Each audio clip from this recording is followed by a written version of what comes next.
Bom, senhores, na aula anterior, então, nós estávamos discutindo a questão dos campos pequenos, né? O como que o campo pequeno interfere na questão do fator blindagem no serviço de radioterapia.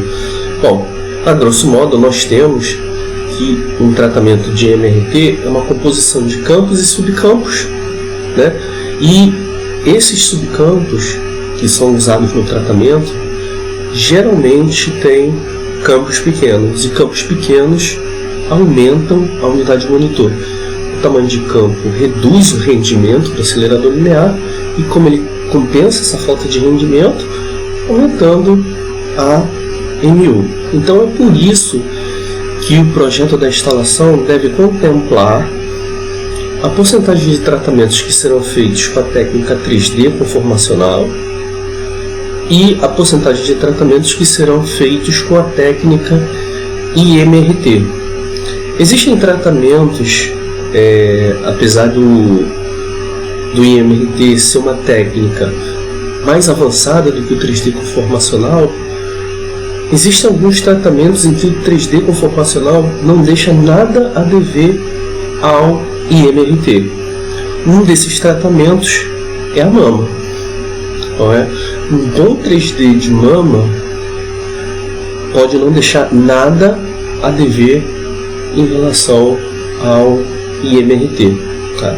Existem máquinas hipermodernas, como por exemplo a tomoterapia. A tomoterapia realmente tem uma distribuição no tratamento de mama que realmente coloca essas duas técnicas, o 3D e o IMRT, um pouco de lado, é um pouco melhor, tá?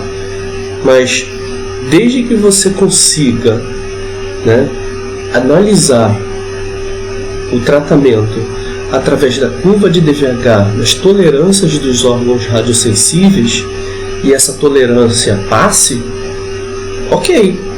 E com o 3D você consegue isso. Consegue para mama hipofracionada, para mama fast forward, ok? Então, não é que você vai usar o IMRT 100% das vezes. Isso é algo importante que a pessoa que fez o projeto da instalação deva contemplar, ok? Então vamos lá. No ofício de autorização para a construção, contempla a carga de trabalho para IMRT, né? Carga de trabalho, IMRT mais unidade de monitor, né? Seu projeto de blindagem contempla isso. Se tem IMRT para pacientes, porque tem aceleradores que não tem IMRT. À medida que a técnica vai melhorando, o preço vai subindo. Não são todos os serviços do Brasil que tem a técnica IMRT. A maioria dos serviços no Brasil hoje é 3D conformacional. Uma coisa que vai levar tempo para acontecer essa mudança, né? Porque a tendência é que todos os serviços façam IMRT, né? Para alguns tratamentos, talvez se use o 3D conformacional. E aí, se essa porcentagem o último item, né, o percentual de tratamentos com IMRT, está de acordo com o autorizado no relatório preliminar de análise de segurança. Então, se está certo o cálculo, a estimativa que você fez de distribuição de tratamentos, né, entre as duas técnicas que vão ser usadas, né, IMRT e 3D conformacional. Vamos avançar. Então, para ilustrar mais ou menos como que funciona o IMRT, vamos ver um tratamento de 3D na anatomia de próstata. A anatomia de próstata geralmente tem um corte que fica desta maneira. A próstata fica igual um donut, né? Metade de um donut. E ali perto tem o reto, que é um órgão bastante crítico, né? Às vezes no tratamento de próstata a gente tem retites, né, que duram aí tempos, né? Então a gente deve curar, né, mas também não deve induzir a um efeito que vá prejudicar o paciente ao longo da sua vida inteira. Então, no 3D conformacional, né, a técnica é feita com a composição de 4 campos, que são colocados nas seguintes angulações: 0, 90, 180 e 270 graus. Ok? Essa composição de campos vai gerar para a gente uma curva em forma de caixa. Ok? Eu vou ver um apontador laser aqui. Vai fazer essa curva aqui em formato de caixa, né? Da mesma forma que se fossem 5 campos, a curva ia ter um formato pentagonal, né? Se os ângulos tivessem a mesma diferença angular entre si. Por exemplo, uma volta tem 360 graus, né? 360 graus dividido por 5 dá 72. Se a diferença entre as angulações fosse 72 graus e fosse 5 campos, a curva seria um pentágono, ok? Então, pelo que você pode ver essa curva, a gente tem o comprimento do objetivo. Qual é o comprimento do objetivo? A gente tem a próstata sendo tratada, tá? E tá tudo certo. Só que, se você reparar, existe uma grande porcentagem de reto nessa fatia que está levando a dose de prescrição. Isso é uma coisa que o 3D não consegue fazer. Ele não consegue fazer a curva aqui e fazer essa voltinha aqui no reto. Então, disse que tratamentos com IMRT, a técnica IMRT, são muito bons, né? Essa técnica é muito boa para resolver essas concavidades, né? Ele consegue contornar isso aqui. Vamos lá. Em relação ao IMRT, a gente tem uma técnica de planejamento inverso, em que já é definido o resultado antes, né? O resultado é definido antes de iniciar o planejamento, ou seja, qual é o objetivo principal desse planejamento? É que essa próstata aqui leve a dose de prescrição. Temos objetivos principais e temos objetivos complementares, né? Qual seria o desse caso, né? Eu quero que a próstata leve a dose de prescrição, mas eu quero que você tente poupar o máximo possível esse reto que está bem próximo. Então ele vai dividir o tratamento em vários quadradinhos, como se fosse uma matriz, né?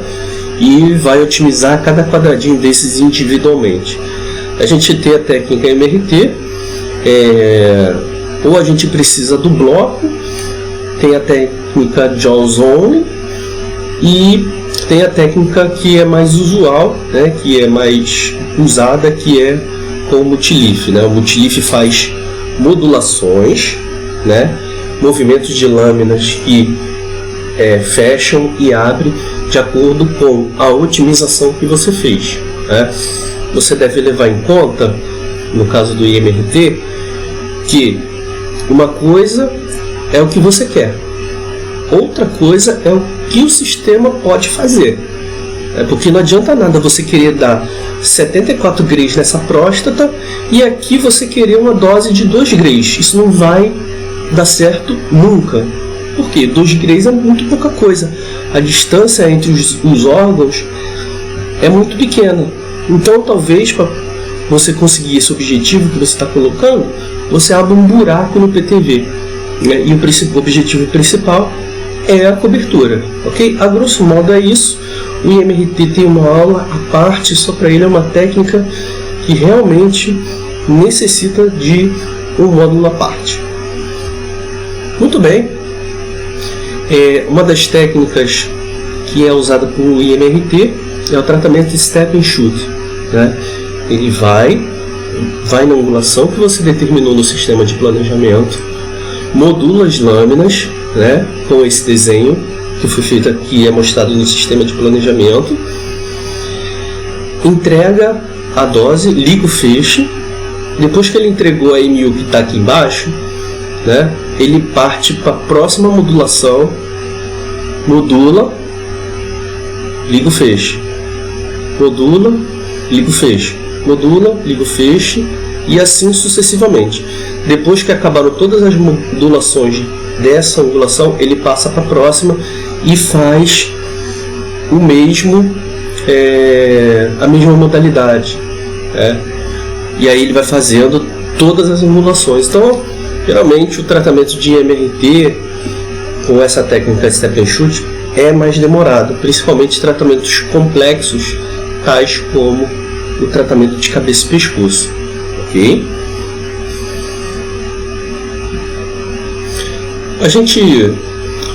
Para a gente contemplar essa diferença de MU que nós temos, a gente tem esse chamado fator IMRT, que é a razão entre os somatórios das MUs sobre os somatórios da dose de prescrição, né, dos tratamentos. Para você fazer isso, você pode pegar tratamentos aleatórios e jogar nessa fórmula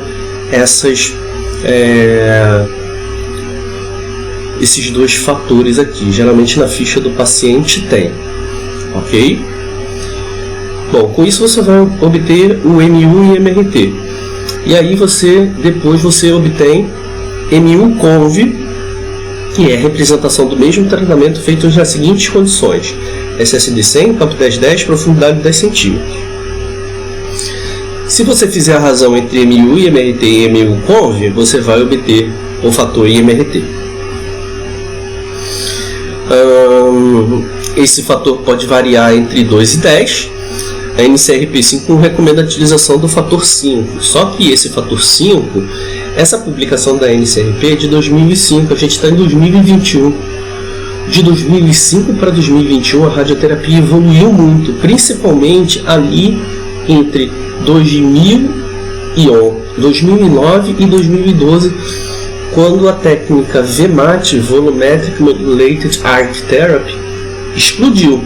E essa técnica, o Gantry gira em volta do paciente, variando modulação de lâmina, taxa de dose e angulação do Gantry. Okay? Isso faz com que o tratamento use menos unidade de monitor. Então esse fator 5 hoje subestima em muito, né?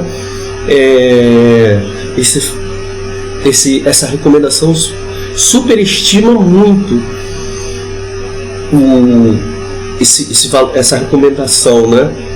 Então, a grosso modo, é questionável você hoje usar um fator 5 de uma publicação de 16 anos atrás. A NCRP 151 necessita de uma atualização urgente a respeito desse fator IMRT. Muito bem. Então vamos lá do comando da sala de tratamento do acelerador. O acelerador possui dispositivo para comunicação oral. Eu não vou ler tudo, tá? Só pegar as palavras-chave. Comunicação oral, se possui dispositivo eletrônico que possibilite a observação do paciente em tratamento a partir da sala de comando, a câmera. O técnico tem que estar observando o paciente o tempo inteiro, né? O paciente pode levantar a mão, pode se sentir mal, pode tossir. Qualquer coisa que ele faça que resulte nele mexer vai prejudicar o seu tratamento. Se existem sinais de intertravamento, imperfeito funcionamento, que interrompam a irradiação quando a porta for aberta, você carrega uma dose, você faz esse teste assim, você carrega uma dose e dá BIN-ON. Enquanto o feixe estiver entregando a dose, você vai lá e inadvertidamente você abre a porta. Esse feixe tem que ser interrompido. Existe sinalização luminosa com luzes verdes e luz verde e vermelha, indicando presença ou não de radiação ionizante. Todo o serviço que use radiação ionizante tem que ter essas luzes.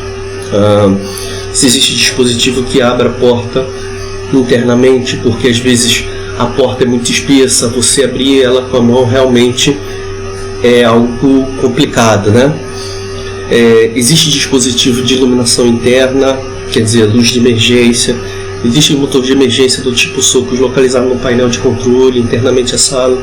Tantos botões de emergência quanto forem necessários, né? Aqui se aplica o princípio da redundância e independência na segurança de instalações radiativas. Ainda sobre o comando de sala de tratamento, esse botão está funcionando corretamente. Se o inspetor quiser, ele pode testar esse botão de emergência. A questão é que às vezes quando se testa o botão de emergência,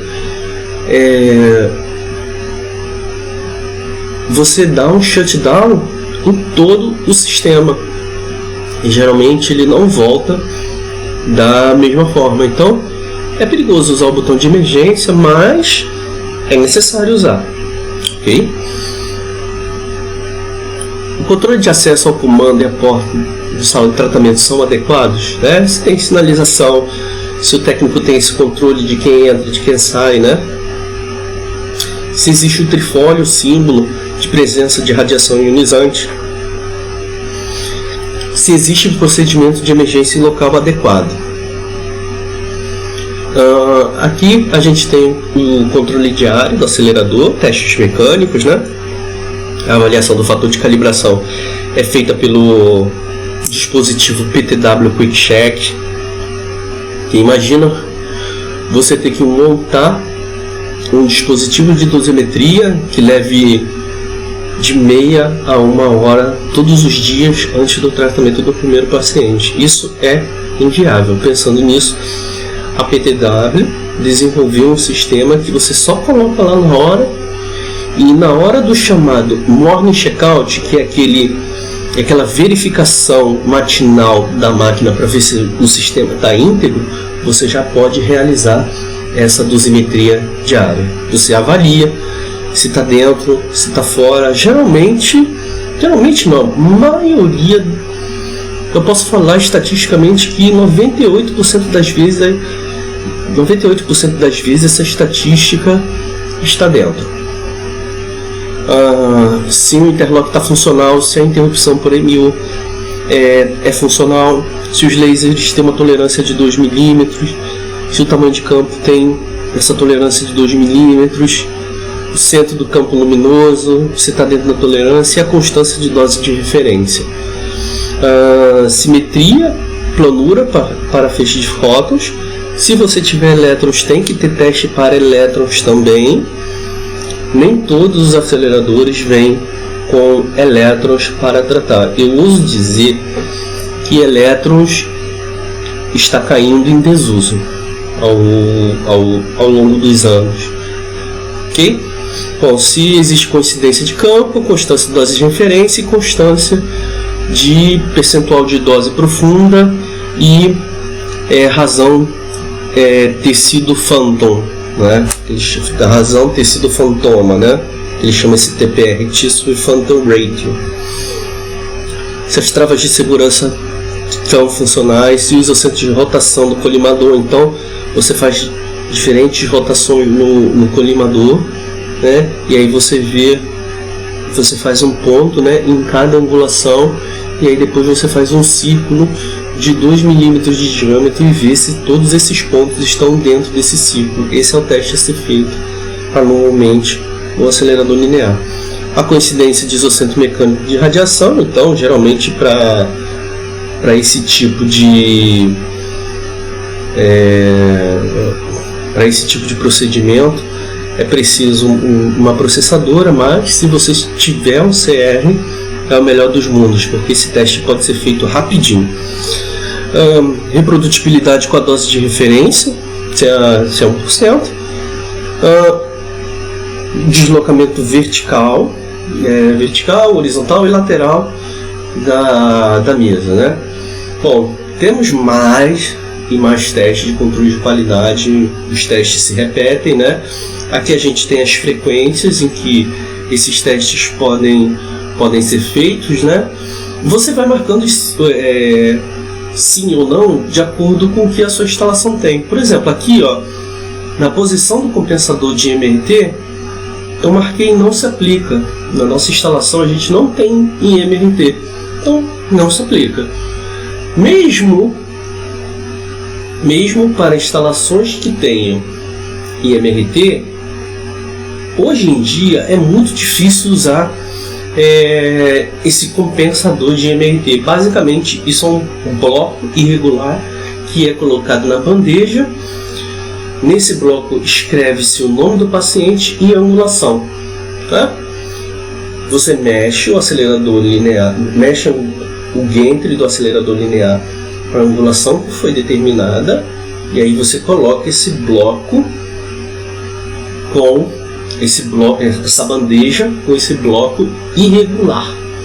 E aí, com esse bloco irregular, ele consegue fazer aquele perfil, né, disforme que é desejável no IMRT. Mas essa é uma técnica que era usada nos primórdios do IMRT.